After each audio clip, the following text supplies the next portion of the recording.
وہاں جو لوٹ مار کا حال تھا، لوگ زخمی، بھوکے پیاسے، اس میں میرے کئی رشتہ دار بھی شہید ہوئے۔ میرے اپنے تایا ٹرین میں سے گھسیٹ کے نکال دیے گئے اور ان کو شہید کر دیا۔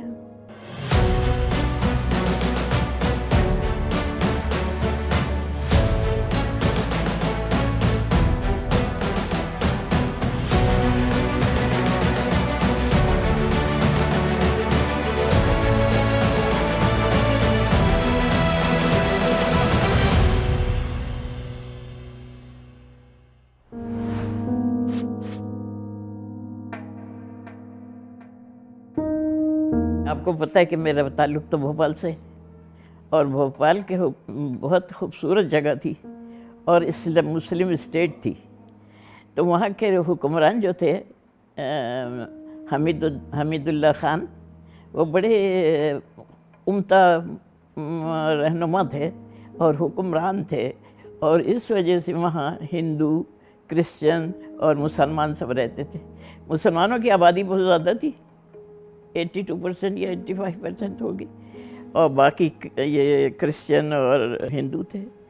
تو سب کے ساتھ انہوں نے بہت میرٹ کے اوپر نوکریاں دی تھیں، اور سب لوگ مطمئن تھے، کسی کو کوئی شکایت نواب سے نہیں تھی۔ تو اس لحاظ سے ماحول بہت خوشگوار تھا، اور کیا کہنا چاہیے، آپس میں بھی بھائی چارہ تھا، مساوات تھی، اور ہم انگریزی اسکولوں میں پڑھا کرتے تھے، ہم لوگ بھی انگریزی اسکول میں پڑھے، پھر گورنمنٹ اسکولوں میں آئے ہائی اسکول کے لیے، پھر اجمیر یونیورسٹی سے میں نے امتحان دیا۔ تو اس طرح سے ماحول بہت خوشگوار تھا۔ بھوپال میں ایک دستور تھا کہ ہر سال ایک نمائش ہوتی تھی لیڈیز کی، اور اس میں پھر سب کو بلایا جاتا تھا۔ تو فاطمہ جناح بھی آئیں اور اس میں انہوں نے پارٹیسپیٹ کیا، ساتھ بیٹھ کے ناشتہ واشتہ کیا، تو بڑا خوش لگا۔ اور قائد اعظم باہر لوگوں سے دفتروں میں ملاقات ہو رہی تھی، سیکریٹریٹ وغیرہ میں نواب صاحب کا۔ تو یہ پاکستان کا سلسلہ جو ہے نا، یہ 9th کلاس سے شروع ہو گیا، جب لوگوں نے اعلان کیا، اس کے لیے ہمیں دعوت دی کہ آپ لوگوں کو پتہ ہے پاکستان کیا ہے، پاکستان بنے گا، قائد اعظم اس کو بنانے کی کوشش کر رہے ہیں۔ تو ہم سب لوگ بہت خوش ہوئے اور انتظار کر رہے تھے کہ پھر وہ پاکستان کب بنے گا اور ہم کب جائیں گے۔ قائد اعظم کے بارے میں بڑا صحیح تصور تھا کہ ایک مسلمان لیڈر ہیں اور چاہتے ہیں کہ آزادی حاصل ہو، تو پاکستان بننے کا سب کو انتظار تھا۔ لیکن ساتھ ہی پھر کیا ہوا کہ قائد اعظم کا انتقال ہو گیا۔ اس نے ساری قوم کو ایسا ڈبو دیا غم کے مارے کہ اب کیا ہوگا، ہم لوگوں کے لیے وہ آسانیاں ہوں گی کہ نہیں ہوگی۔ تو بڑا شدید غم ہوا سب کو، معمولی نہیں، بہت شدید غم ہوا قائد اعظم کے انتقال سے، اور ایک دم جو ہمت تھی نا وہ ختم ہو گئی۔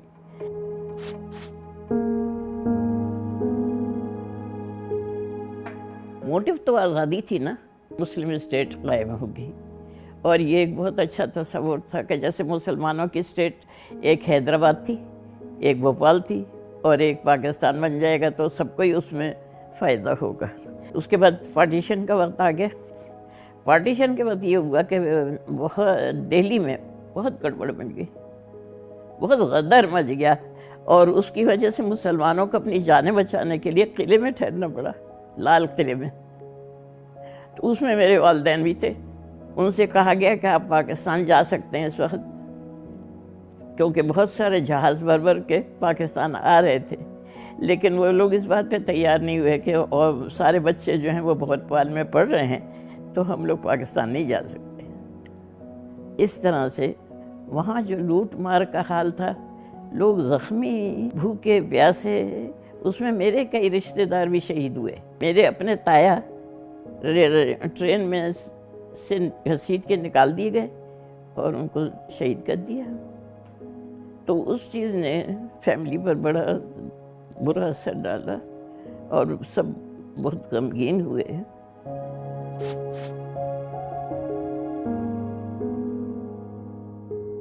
1950 میں ہم لوگ نے پاکستان آنے کا ارادہ کر لیا، کیونکہ بھوپال سے سب طرف سے جو لوگ تھے مسلمان پریشان ہو کر چھوٹی چھوٹی ریاستوں سے سب بھوپال پہنچ رہے تھے، اور وہاں وہ مہاسبھائی جو تھے وہ بہت تنگ کیے ہوئے تھے۔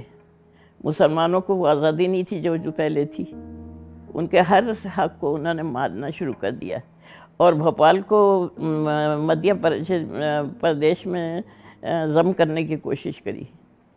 تو اس وقت پھر ہم لوگوں کو مجبوراً پاکستان آنے کا ارادہ کرنا پڑا۔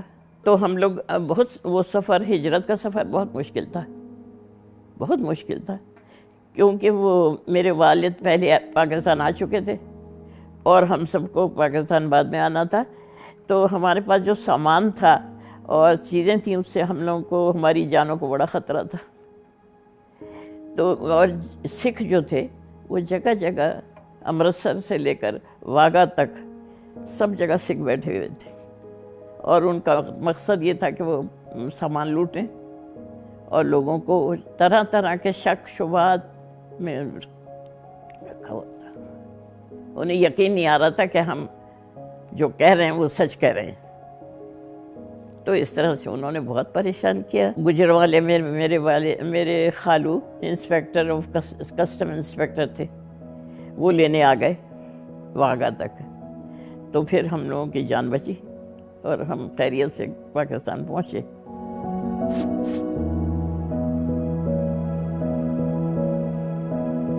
گجرالہ بہت اچھی جگہ تھی اس وقت، بڑی سستی، بڑے ہر لحاظ سے عمدہ۔ تو پہنچے تو اس وقت کوئی احساس نہیں ہوا، اس لیے کہ پریشان تھے۔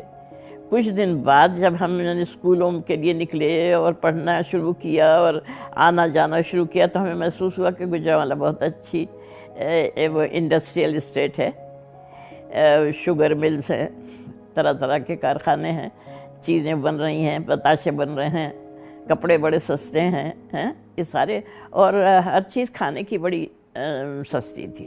اسکولوں میں اور دفتروں میں نظام بہت اچھا تھا۔ انسپیکٹر اسکول جو تھے وہ بالکل ہمارے قریب تھے۔ تو ایمانداری اس وقت سب سے بڑی چیز تھی، ہر ایک آدمی اپنے سنسیئرلی کام کر رہا تھا، اسے پاکستان سے بڑا لگاؤ تھا۔ یہ سچ بات ہے کہ ان لوگوں کو پاکستان سے بڑا لگاؤ تھا، وہ بڑے سچائی سے کام کر رہے تھے۔ اسکولوں کا اسٹینڈرڈ بڑا اچھا تھا، جن بچوں نے وہ پڑھا فائدہ ہوا۔ اور کالج نہیں تھے اس زمانے میں، لڑکیوں کے کالج نہیں تھے، تو مجھے پرائیویٹ کالج میں پڑھنا پڑا۔ لوگ بہت اچھے تھے، آس پڑوس والے بہت ہمدرد اور محبت کرنے والے تھے۔ انہوں نے ہر لیول پر ہماری بڑی مدد کی، اور پاکستان میں جو آتا تھا تو لوگ اسے بڑے خوش آمدید کہتے تھے، اور اس کے لیے اپنے گھر اور اپنی چیزیں پیش کرتے تھے۔ اور آپ کو تعجب ہوگا کہ ایک گھر میں کئی فیملیز رہتی تھیں، جب تک ان کو نوکری نہیں مل جاتی، جب تک ان کو کوئی کاروبار نہیں مل جاتا، تو وہ لوگ ایک جگہ رہتے تھے، اور جب ان کو کوئی کاروبار مل جاتا تو اپنے گھروں کو چلے جاتے تھے۔ تو اس لحاظ سے آپ کو اندازہ ہوگا کہ یہ بڑا بھائی چارے کا زمانہ تھا، اور لوگوں میں محبت تھی، خیال تھا، ہمدردی تھی، سچائی تھی۔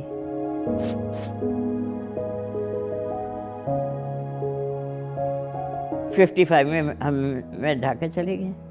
ڈھاکہ میں پہلے چٹاگانگ، چاندپور، یہ سب اسٹیٹ سے گھومتے ہوئے ڈھاکے پہنچے۔ ڈھاکہ جو ہے وہ بڑی اچھی جگہ تھی، بڑی خوبصورت جگہ تھی، اور لوگ بہت مہذب اور سیدھے تھے، دیندار بھی تھے۔ بنگالیوں میں یہ تھا کہ وہ بڑے نمازی اور وہ بھی تھے دیندار، تو اس لیے ان کو آپس بہت محبت سے انہوں نے سب سے ملے اور اس محبت کو قائم رکھا بہت عرصے تک۔ تو ان میں کوئی یہاں تعصب یا وہ نہیں تھا، لیکن یہ کہ مجموعی طور پر بہت گڑبڑ پھیل گئی، اور اس کے بعد لوٹ مار اور غیر بنگالیوں کو پریشان کرنے کا ایک وہ اسکیم تیار ہو گئی ہے۔ لوگوں کے گھروں کے نمبرز رکھے ہوئے تھے کہ اب اس گھر کو لوٹنا ہے، اب اس گھر کو لوٹنا ہے، اور وہاں کے لوگوں کو زندہ چھوڑیں گے یا مار دیں گے، جو بھی کچھ کریں گے جیسا بھی موقع ہوگا۔ تو اس لحاظ سے پاکستان کی وہ ڈھاکے کی فضا دیکھتے دیکھتے خراب ہو گئی۔ 55 میں گئے، اور 71 میں وہاں سے آئے، بیچ میں 1.5 سال کے لیے لاہور آئے، لیکن اتنے عرصے ہمارا بہت اچھا گزرا۔ 70 اور 71 جو تھا وہ اتنا خطرناک تھا کہ بچوں کو اسکول کی بسوں سے نکال کے اور اغوا کر لیتے تھے۔ اسکول کی بسیں سے کھینچ کے نکال لیا اور ان کو غائب کر دیا، ان کو ظلم کیا۔ مکتی باہنی پہنچی بنگال میں، مکتی باہنی نے ایک بہت ظلم ڈھا دیا مسلمانوں پر، اور جگہ جگہ کے مسلمانوں کو مار کوٹ کے اور زخمی کر کے ڈھاک کے پہنچ کے جس کو جان بچانی تھی، تو ان میں بچے بھی بہت تھے۔ اب بچوں کو کیمپ میں رکھنا پڑا، اور کیمپ میں پھر ہم لوگ ان کی جا کے خدمت کرتے تھے کہ ان کے کھانے پینے کو دیکھنا، ان کو دیکھنا، تو ہم لوگ روتے ہوئے واپس آتے تھے۔ اتنا ہم لوگوں کو تکلیف تھی اس زمانے میں کہ اپنی تکلیف کے علاوہ دوسروں کی تکلیفوں سے ہم لوگ بہت پریشان تھے، تو اس لحاظ سے بڑا تکلیف دہ تھا، تو ہم لوگوں کو بھی وہاں سے آنے کا ارادہ کرنا پڑا۔ وہ ہم 71 میں یہاں پہنچے تو ہم دکھ کے مارے ایک دم وہ ہو گئے، پریشان ہو گئے، اتنا ہمیں دکھ ہوا اس کا، ایک اس لحاظ سے کہ ایک مسلم اسٹیٹ ہم سے جدا ہو گئی اور پاکستان کا حصہ ایک علیحدہ ہو گیا، تو ہم سب کو بہت ہی غم تھا، اس کے معمولی بات نہیں تھی، اور اس کی وجہ سے صحتوں پر بڑا اثر پڑا، اور اس وقت ہم لوگوں کے مطلب سیٹل ہونے میں کچھ ٹائم لگتا نا، تو اس وقت انسیٹلڈ کی کیفیت میں زیادہ تکلیف ہوئی۔